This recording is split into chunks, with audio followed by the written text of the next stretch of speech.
فرمایا یا ایھا الناس اعبدوا ربکم الذی خلقکم، اے ایمان والو، اے لوگو، اپنے اس رب کی عبادت کرو جس نے تمہیں پیدا کیا ہے، والذین من قبلکم، اور ان لوگوں کو بھی پیدا کیا ہے جو تم سے پہلے تھے۔ تمہیں عبادت کا نفع یہ ملے گا لعلکم تتقون، کہ تم پرہیزگار ہو جاؤ گے۔ عبادت اس لیے کرو کہ اللہ نے تمہیں پیدا کیا ہے، اور اس لیے کہ تم سے پہلے لوگوں کو بھی اللہ نے پیدا کیا ہے۔ اور پھر ارشاد فرمایا کہ الذی جعل لکم الارض فراشا، وہی رب ہے جس نے تمہارے لیے زمین کو فرش بنایا ہے، والسماء بناء، اور آسمان کو چھت بنایا، وانزل من السماء ماء فاخرج به من الثمرات رزقا لکم، زمین کو فرش بنایا، آسمان کو چھت بنایا، پھر آسمان سے پانی برسایا جس کے ذریعے پھل نکالے، اور وہ بھی کسی اور کے لیے نہیں، رزقا لکم، تمہارے رزق کے لیے، وہ بھی تمہارے رزق کے لیے۔ یہ ساری نعمتیں تمہیں دی ہیں، اب فلا تجعلوا للہ اندادا،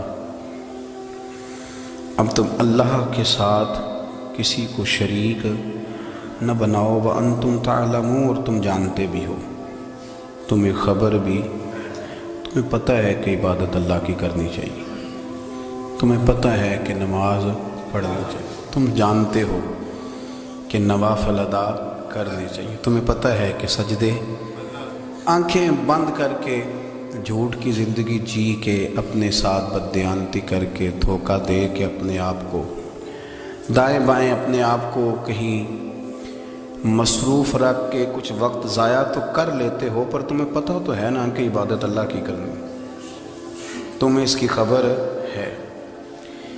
فرمایا اس رب کی، دیکھیں نا، انسان پر اگر کوئی شخص نیکی کر دیتا ہے، احسان کر دیتا ہے، تو انسان اس کے سامنے پھر گردن نہیں اٹھا سکتا، یار یہ میرے مشکل وقت کا دوست ہے، اس نے میرے ساتھ نیکی کی ہے، کبھی بھی گردن نہیں اٹھائے گا، جھکا کے رکھے گا۔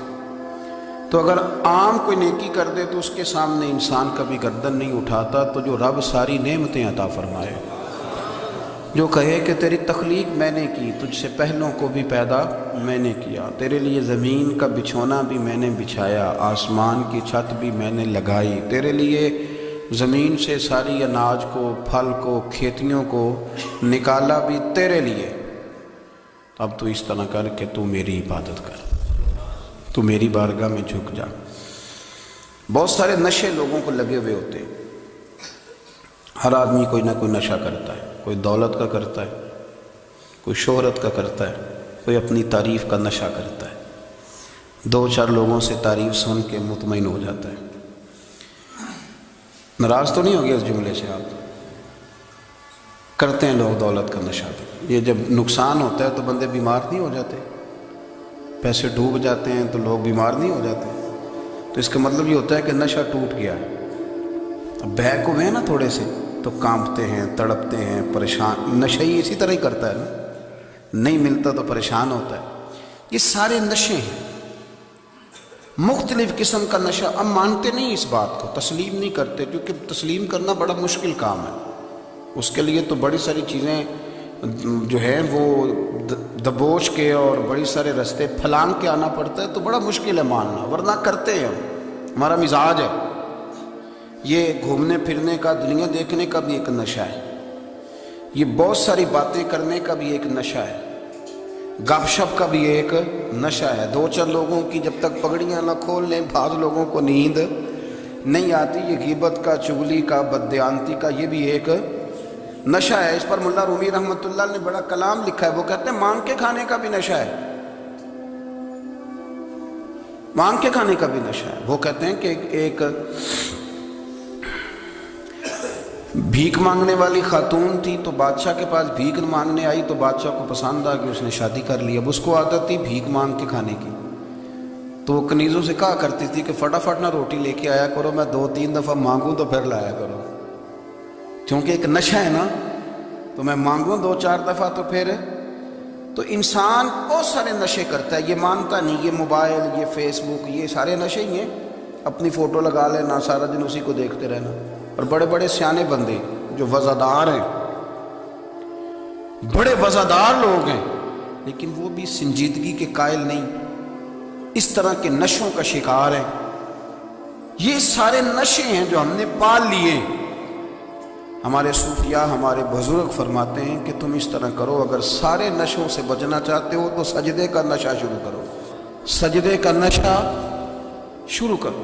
یہ نا اقبال کہتے ہیں، ہو عطار ہو، رومی ہو، رازی، آپ بات کو سمجھیں، عطار ہو، رومی ہو، رازی ہو، غزالی ہو، کچھ ہاتھ نہیں آتا بے آہ سحر گاہی۔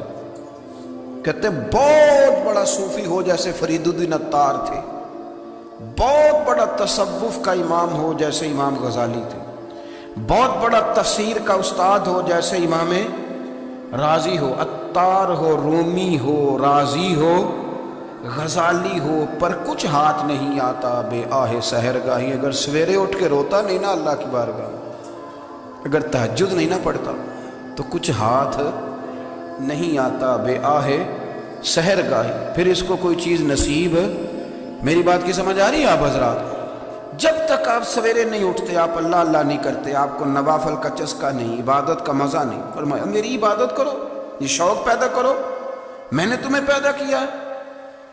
ہم لوگوں کے نشے، مختلف نشے، بڑا عجیب رنگ ہے۔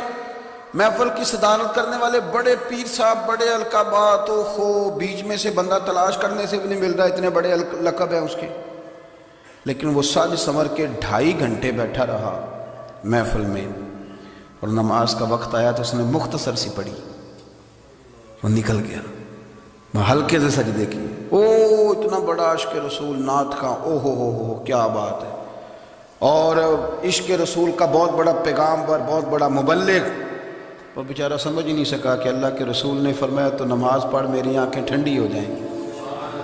تو یہ نشے کے عادی تو ہیں پر حقیقت کے قائل نہیں ہیں۔ یہ بس ٹھیک ہے، خوابوں کی دنیا میں لوگ زندہ ہیں، پر جن کو یہ جو نشہ تھا نا عبادت کا، یہ میرے رسول پاک کی چاہت ہے، یہ میرے نبی کریم علیہ السلام کی۔ آپ دیکھیں نا حضور مہینوں جا کے غار حرا میں بیٹھتے، کیا وہاں تبلیغ کرتے تھے؟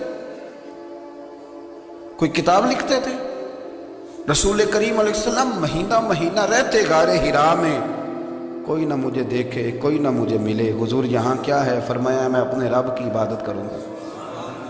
نبی کریم علیہ السلام نے سجدوں کے ساتھ پتھروں اور پہاڑوں کو آباد کر دیا، سجدوں کے ساتھ۔ آپ کا سجدہ آپ کو بہت ساری چیزوں سے چھڑا لیتا ہے، یہ بہت ساری جگہوں سے جھکنے سے بچا لیتا ہے۔ صوفیاء، اولیاء یہ کیا کرتے تھے؟ یہ سجدے کا ذوق ہی تو پیدا کرتے تھے، سجدے کا ذوق۔ شاہ عبدالعزیز دباغ رحمۃ اللہ تعالی علیہ اپنے مریدوں سے فرمایا کرتے تھے کہ اگر تم پکے نمازی بن جاؤ نا، تہجد گزار ہو جاؤ، تو میرے پاس آنا جانا چھوڑ دینا۔